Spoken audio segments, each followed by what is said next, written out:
எல்லாரும் எப்படி இருக்கீங்க? சாட்டர்டே லீவ் எடுத்தாலும் சொன்ன மாதிரி இன்னைக்கு வெனஸ்டே வந்துட்டேன் பார்த்தீங்களா? ஓகேங்க. இன்னைக்கு வீடியோ என்னன்னு பார்க்கலாம். இன்னைக்கு கொஞ்சம் ஸ்நாக்ஸ் ஐட்டம்ஸ் பார்த்துட்டு அப்படியே கார்டனிங் போயிருந்தோம். நர்சரி போயிருந்தோம். அதையும் பார்க்க போகிறோம் இன்னைக்கு. இன்ட்ரெஸ்டிங்காக தான் இருக்கும். ஆனால் என்ன கொஞ்சம் ரெசிபீஸ் போர் அடிக்கும்னு நினைக்கிறவங்க பரவாயில்ல, இன்றைக்கி ஒரு நாள் அட்ஜஸ்ட் பண்ணி பாருங்கள். ஏன்னா ஸ்நாக்ஸ் வீட்லேயே ஈஸியாக செஞ்சு ஹாஸ்டலில் இருக்கிற குழந்தைக்கு கொடுக்குறதாகட்டும், இல்லை வீட்டில் இருக்கிற பிள்ளைக்கு சாப்பிட்றதாகட்டும், இல்லை நம்மளே வந்து ஒரு ஹெல்த் கான்சியஸோடு இருக்கோம் அப்படின்னா வீட்டிலே ரெடி பண்ணி வச்சுட்டு எப்படி வந்து வெளியே வாங்காமல் தவிர்த்து வீட்டிலே செஞ்சு வச்சுக்கலாம் ஈஸியாக கரெக்டான மெஷர்மெண்ட்டில் அப்படிங்கிறதையெல்லாம் பார்க்கலாமே. ஒரு நாள் அட்ஜஸ்ட் பண்ணி பாருங்கள். அண்ட் அப்படியே கண்டிப்பாக ட்ரை பண்ணியும் பாருங்கள். ஃபஸ்ட்டு நான் செய்ய போகிறது பார்த்திங்கன்னா எள்ளுருண்டை தான். எள்ளுருண்டைக்கு பார்த்திங்கன்னா ரொம்ப சிம்பிளான மெஷர்மெண்ட் தாங்க. எல்லாமே ஈக்குவல் ப்ரொப்போர்ஷனில், அதாவது 2 கப் எள் எடுத்தேன், 2 கப் நிலக்கடலை, 2 ஏலக்காய், அதே 2 கப் அளவு வெல்லம். இது எல்லாத்தையுமே தனித்தனியாக வறுத்து வெல்லத்தை வறுக்க வேண்டியதில்லை, எள்ளை தனியாக வறுத்து அதையும் அரைச்சி எடுத்துக்கலாம். அதே மாதிரி நிலக்கடலை பார்த்திங்கன்னா கொஞ்சம் கம்மியாக இருந்துச்சு, பரவாயில்லன்னு அட்ஜஸ்ட் பண்ணியாச்சு. ஸோ அதையும் நல்லா வறுத்து ஆற வச்சு அதையும் ஒரு ஓட்டு ஓட்டிக்கலாம். ரொம்ப ஃபைனாலாம் வேண்டியதில்லை. அப்புறம் அதே மாதிரி வெல்லத்தையும் வந்து நல்லா தட்டி அதையுமே ஒரு ஓட்டி எடுத்துட்டோன்னா கட்டிகள் இல்லாமல் நல்லாயிருக்கும்.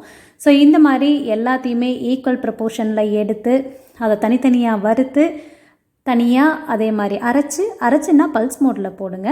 ரொம்ப விட்டீங்க அப்படின்னா ரெண்டுமே ஆயில் வரும் இல்லையா, அதனால் பிசுன்னு ஒட்டிக்கும். ஸோ எல்லாத்தையும் அரைச்சி எடுத்துகிட்டு ஒரு 2 ஸ்பூன் அளவு நெய் சேர்த்து, நான் வந்து சுடுதண்ணி தான் ஊற்றி செய்வேன்.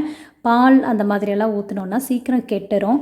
அதனால் நல்லா கொதிக்க வச்ச தண்ணியை பார்த்திங்கன்னா சும்மா ஒரு 4-5 ட்ராப்ஸ் மட்டும் ஊற்றி அந்த ஈரப்பதத்துக்காக பிசைஞ்சு நம்ம உருண்டைகளாக பிடிச்சி எடுத்துக்கலாம். இது வந்து கெடவே கெடாது, டேஸ்ட்டும் மாறாது, நல்லா இருக்கும், சூப்பராக இருக்கும். அப்புறம் அடுத்ததாக பார்த்திங்கன்னா மைசூர்பா. எங்கள் வீட்டோட ஃபேவரட் மைசூர்பா. கடையில் வாங்கினா கூட பிடிக்காது, ஆனால் வீட்டில் செஞ்சோன்னா ரொம்ப பிடிக்குங்க. எதுக்கு இன்றைக்கெல்லாம் ஒரே பலகாரமாக இருக்குது அப்படின்னு பார்த்திங்கன்னா, பொண்ணுக்கு ஹாஸ்டலுக்கு கொடுத்து அனுப்புறதுக்காக தான் செஞ்சிட்ருந்தேன். இது பார்த்திங்க அப்படின்னா நல்லதாக கடலை மாவு வாங்கி 2 கப் எடுத்திருக்கேன். அதை வந்து லோ ஃப்ளேமில் வச்சு நல்லா வறுத்துட்டு அதை வந்து சளிச்சு எடுத்துக்கணும். அப்போ தான் கட்டிகள் இல்லாமல் இருக்கும். ஸோ இப்போது நல்லா வறுத்ததை வந்து சளிச்சு எடுத்துக்கிட்டு, இப்போ 2 கப் கடலை மாவுக்கு நான் பார்த்திங்கன்னா 3 கப் அளவு சுகர், 1 கப்பு நெய், 2 கப்பு நெய் எடுத்திருக்கேன். வீட்லேயே ரெடி பண்ண நெய் தான், அதனால் கொஞ்சம் தாராளமாக யூஸ் பண்ணிக்கலாம். ஸோ சளிச்சு எடுத்தாச்சுங்க.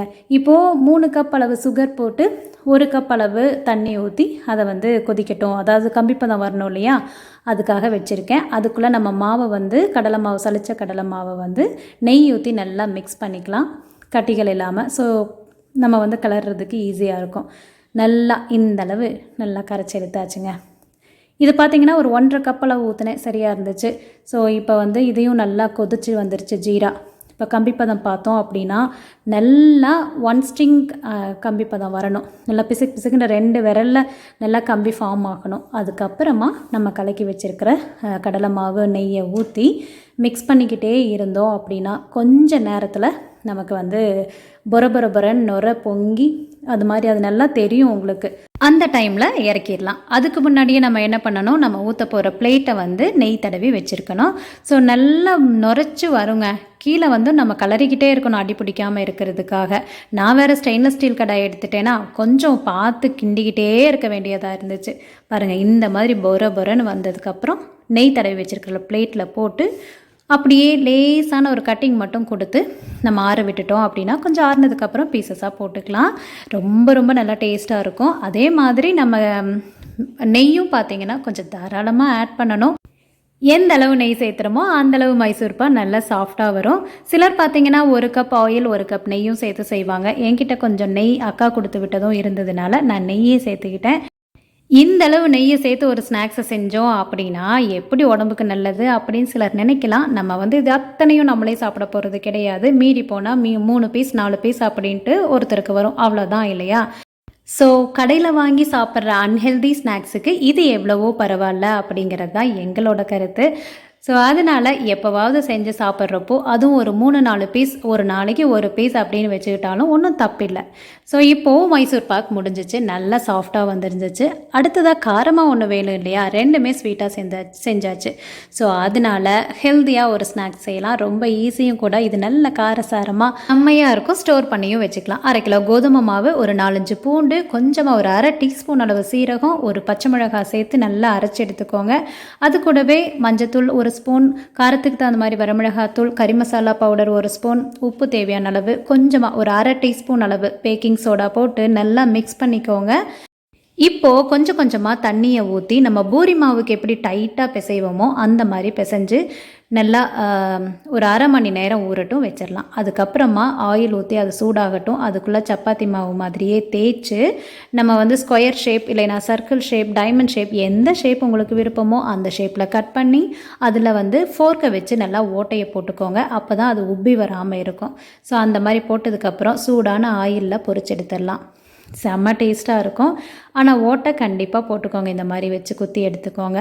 இப்போது இதை நல்லா பொரிச்சு எடுத்துட்டு அதுக்கப்புறமா கண்டிப்பாக செய்ய வேண்டியது பார்த்திங்கன்னா, கொஞ்சம் உப்பும் மிளகாத்தூளும் போட்டு நம்ம பொரிச்சு எடுத்ததையும் நல்லா மிக்ஸ் பண்ணுங்கள். நம்ம சிப்ஸ் எல்லாம் வாங்குகிற இடத்துல எப்படி போட்டு குலுக்கி தருவாங்களோ அந்த மாதிரி குலுக்கி எடுத்துட்டோன்னு வைங்களேன், செம்ம சூப்பர் டேஸ்ட்டாக இருக்கும். இதை வந்து நம்ம டப்பாவில் ஸ்டோர் பண்ணி வச்சு குழந்தைகளுக்கு ஸ்கூலுக்கு கொடுத்து விடலாம், ஈவினிங் ஸ்நாக்ஸாக வச்சுக்கலாம். செம்ம சூப்பராக இருக்கும். கண்டிப்பாக இதை ட்ரை பண்ணி பாருங்கள். மைதாவில் செய்யலாம், இருந்தாலும் கோதுமையில் செய்கிறப்போ ஹெல்த்தியும் கூட, நல்ல டேஸ்ட்டாகவும் வர்றப்போ நம்ம ஏன் மைதாவை யூஸ் பண்ணணும்? ஸோ இன்றைக்கி ஒரே குக்கிங் வீடியோவாக போயிடுச்சு அப்படின்னு நீங்கள் நினைக்கலாம். இருந்தாலும் தெரிஞ்சு வச்சுக்கிட்டீங்க அப்படின்னா நீங்களும் வீட்லேயே செஞ்சு கொடுக்கலாம் இல்லையா. நம்ம இன்றைக்கி செஞ்ச ஐட்டம்ஸ் எல்லாமே மோஸ்ட்லி பாருங்கள், எள்ளு, நிலக்கடலை, கோதுமை மாவு, அதே மாதிரி கடலை மாவு, இந்த மாதிரி நல்ல ஐட்டம்ஸ் வச்சு தான் செஞ்சுருக்கோம், மைதாலாம் யூஸ் பண்ணாமல். ஸோ இதையும் நீங்களும் தெரிஞ்சுக்கணும் அப்படிங்கிறதுக்காக தான் இந்த வீடியோ போடலாமா வேண்டாமான்னு யோசிச்சுட்டு கூட சரி ஓகே பார்க்குறவங்க பார்க்கட்டும் அப்படின்னு போட்டாச்சு. நான் என்னோடய பொண்ணுக்கு ஹாஸ்டலுக்கு இந்த மாதிரி தான் பூந்தி அப்படி எதையாவது ஒரு ஸ்நாக்ஸை வந்து ரெடி பண்ணி கொடுத்து அனுப்பிடுவேன். ஸோ அவளும் கிளம்பிட்டா.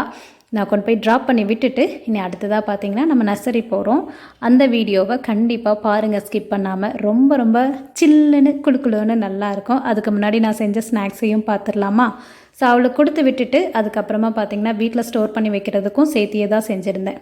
ஸோ இது பாருங்கள் எவ்வளோ கிறிஸ்பியாக இருக்கும் தெரியுங்களா. அதுவும் மேலே சில்லி பவுடர் சால்ட்டெல்லாம் போட்டிருக்கிறப்போ ரொம்ப நல்லாயிருக்கும். அந்த வாசனை, அந்த பூண்டு, சீரகம், மிளகாய் சேர்த்து அரைக்கிறோம் இல்லையா, அந்த வாசனையும் சூப்பராக இருக்கும். கண்டிப்பாக ட்ரை பண்ணி பாருங்கள். அடுத்ததாக நம்மளோட எள்ளுருண்டையும் ரொம்ப நல்லா வந்துருந்துச்சுங்க. இந்த மெஷர்மெண்ட், அதாவது ஈக்குவல் ப்ரப்போர்ஷன் வந்து கரெக்டாக இருக்கும். அடுத்ததாக நம்மளோட மைசூர் பாக், ஐயோ செம்ம சூப்பராக வந்துருந்துச்சுங்க. இன்னொரு பிளேட்டில் இருந்ததை அப்படியே பொண்ணுக்கு போட்டு கொடுத்துட்டேன். இப்போது இதை கட் பண்ணி நம்ம ஒரு பாக்ஸில் ஸ்டோர் பண்ணி வச்சுக்கலாம். இது வந்து அதாவது மேலே ட்ரையாக இருந்தாலும் உள்ளே அவ்வளோ ஒரு சாஃப்ட்டு நல்ல டேஸ்ட்டாக இருக்கும்.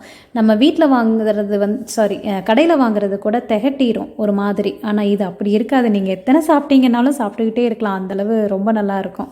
நான் 2 கப் கடலை மாவு தான் எடுத்து செஞ்சுருந்தேன், நல்லாவே நிறைய வந்துருந்துச்சு. இந்த மாதிரி ஏதாவது ஒரு நாள் மட்டும் கஷ்டப்பட்டு செஞ்சு வச்சிட்டோன்னு வைங்களேன், ஈவினிங்க்கு வந்து கொஞ்சம் ஃப்ரீயாக இருக்குங்க. நம்ம ஏதாவது ஒன்று செய்யணும் அப்படிங்கிறது இல்லை. அப்படி இருந்தும் ஈவினிங் ஏதாவது செய்வேன், பட் முடியாத டைமில் நம்ம இதை யூஸ் பண்ணிக்கலாம் இல்லையா. ஸோ அதுக்காக இந்த மாதிரி ஏதாவது ஒரு ஸ்நாக்ஸ் வீட்டில் ஸ்டோர் பண்ணி வச்சுக்குவேன். நீங்கள் என்னவெல்லாம் வீட்டில் ஸ்நாக்ஸ் செஞ்சு வைப்பீங்க அப்படிங்கிறதையும் மறக்காமல் கமெண்ட்ஸில் சொல்லுங்கள். நானும் தெரிஞ்சுக்கிட்டு அதை ட்ரை பண்ணி பார்க்குறேன், ஓகேங்களா. அப்படியே நம்ம ஸ்நாக்ஸும் எப்படி இருந்துச்சுன்னு மறக்காமல் நீங்கள் கமெண்ட்ஸில் சொல்லணும். சப்போஸ் இந்த ஸ்நாக்ஸை நீங்கள் ட்ரை பண்ணியிருந்தாலும் எப்படி இருந்துச்சு அப்படின்ட்டு சொல்லுங்கள். ஓகே, இனி அடுத்ததாக பார்த்திங்கன்னா நர்சரி கிளம்பலாம். ஏன்னா இப்போ தான் போயிட்டு வந்தோம், இருந்தாலும் ஹஸ்பண்ட் வந்து போகலாமா அப்படின்ட்டு அவராக வந்து மாட்டிக்கிட்டார். ஸோ அந்த சான்ஸை நம்ம வந்து மிஸ் பண்ணிடக்கூடாது இல்லையா. ஸோ அதனால் அன்றைக்கி ஈவினிங்கே நர்சரி கிளம்பியாச்சு. ரொம்ப சூப்பராக இருந்துச்சு. நர்சரி போகணும் அப்படின்னா சொல்லவா வேணும், முதல் ஆளாக கிளம்பி எந்த ஒரு டயர்டாக இருந்தாலும் யோசிக்கிறதே கிடையாது, கடகடன்னு கிளம்பிடலாம். ஸோ இதை வந்து பார்த்திங்கன்னா நான் பெரிய வீடியோவாக போடலை, சும்மா ஒரு அங்கங்கே கிளிப்ஸ் மட்டும் போட்டிருக்கேன். நெக்ஸ்ட் வீடியோவில் இந்த நர்சரி எவ்வளோ பெரிய நர்சரி, எவ்வளோ கலெக்ஷன்ஸ் இருக்குது, நம்ம என்னென்னலாம் பிளான்ஸ் வாங்கணும் அப்படிங்கிறத கண்டிப்பாக நான் உங்களுக்கு வந்து ஷேர் பண்ணுறேன். அது மட்டும் இல்லாமல் இங்கே இருக்கிற செராமிக் பாட்ஸ் ஆகட்டும், பிளாஸ்டிக் பாட்ஸ் ஆகட்டும், எவ்வளோ அழகாக வச்சுருக்காங்க அப்படிங்கிறதையும் நம்ம பார்க்கலாம். இந்த வீடியோ வந்து கண்டிப்பாக உங்கள் எல்லாத்துக்கும் பிடிச்சிருக்குன்னு நான் நம்புகிறேன். பிடிச்சிருந்துச்சு அப்படின்னா மறக்காமல் கண்டிப்பாக ஒரு லைக் கொடுத்துருங்க. அது வந்து எனக்கு ரொம்ப ஹெல்ப்ஃபுல்லாக இருக்கும். அதே மாதிரி உங்கள் ஃப்ரெண்ட்ஸ் எல்லாத்துக்கும் ஷேர் பண்ணுங்கள். அப்புறம் நான் எப்போவுமே கேட்குறது தான், சப்ஸ்கிரைப் பண்ணாமல் பார்க்குற ஃப்ரெண்ட்ஸ் ப்ளீஸ் சப்ஸ்கிரைப் பண்ணி பக்கத்தில் இருக்கிற பெல் பட்டனை வந்து மறக்காமல் ப்ரெஸ் பண்ணி வச்சுக்கோங்க. அப்போ தான் நான் போடுற வீடியோஸ் வந்து உங்களுக்கு கரெக்டாக வரும். ஏன்னா நிறைய பேர் வீடியோஸே நோட்டிஃபிகேஷன் வர்றதில்லைன்னு சொல்கிறதுக்கு காரணமே அந்த பெல் பட்டன் ப்ரெஸ் பண்ணாமல் வச்சுருப்பீங்க. அதனால தான். ஸோ அதையும் ப்ரெஸ் பண்ணி வச்சுக்கிட்டு வீடியோ எப்படி இருந்துச்சுன்னு மறக்காமல் கமெண்ட்ஸில் சொல்லணும். ஏன்னா உங்களோட கமெண்ட்ஸ் வந்து எனக்கு ரொம்ப ரொம்ப மோட்டிவேட் பண்ணும். பார்த்திங்களா, செராமிக் ஜார்ஸ் எல்லாம் எவ்வளோ அழகாக இருக்கு இல்லையா? ஸோ இது எல்லாத்தையுமே நான் வந்து அடுத்த வீடியோவில் இன்னும் கிளியராக போடுறேன். ஏன்னா எனக்கு பிடிச்சமான ஒரு பிளேஸ், கண்டிப்பாக உங்களுக்கும் எல்லாத்துக்கும் ரொம்ப பிடிக்கும். ஏன்னா அவ்வளோ ஒரு கலர்ஃபுல்லான ஒரு பிளேஸ். அது மட்டும் இல்லாமல் நான் என்னென்ன பர்ச்சேஸ் பண்ணேன் அப்படிங்கிறதையும் நெக்ஸ்ட் வீடியோவில் ஷேர் பண்ணுறேன். பார்க்கலாம். பாய்.